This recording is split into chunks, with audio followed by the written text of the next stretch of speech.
In this lesson we're going to be looking at exponential decay. Similar to exponential growth, exponential decay, those functions have a variable in the exponent, except in exponential decay, the base of the exponent, it is a constant between 0 and 1. For example, y equals 1/2 to the x power is an exponential decay function. Everything is the same as an exponential growth equation or function. A still represents the vertical stretch or compress. B represents the decay factor.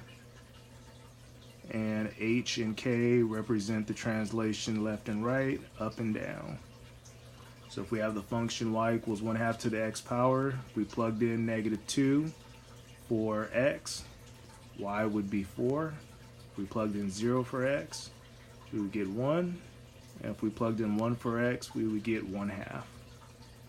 And the asymptote for exponential decay functions is the same as exponential growth. It's y equals whatever k is.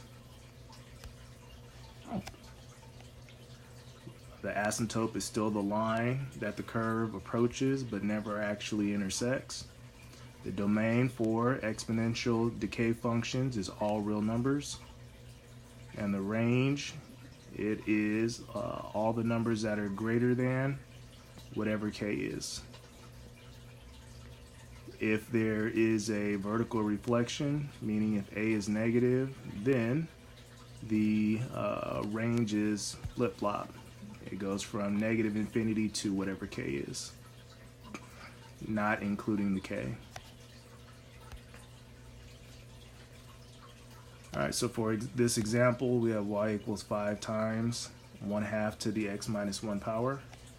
A is 5, B is 1/2, H is 1, and K is 0. The domain is always all real numbers. The range, since A is positive, the range is just going to go from whatever K is to positive infinity. And the asymptote is y equals whatever k is.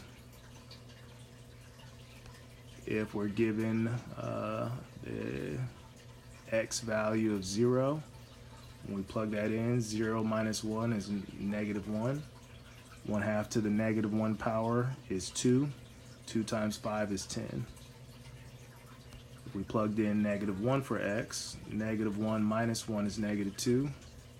1/2 to the -2 power is the same thing as 2 to the +2 power, which is 4. 4 times 5 is 20.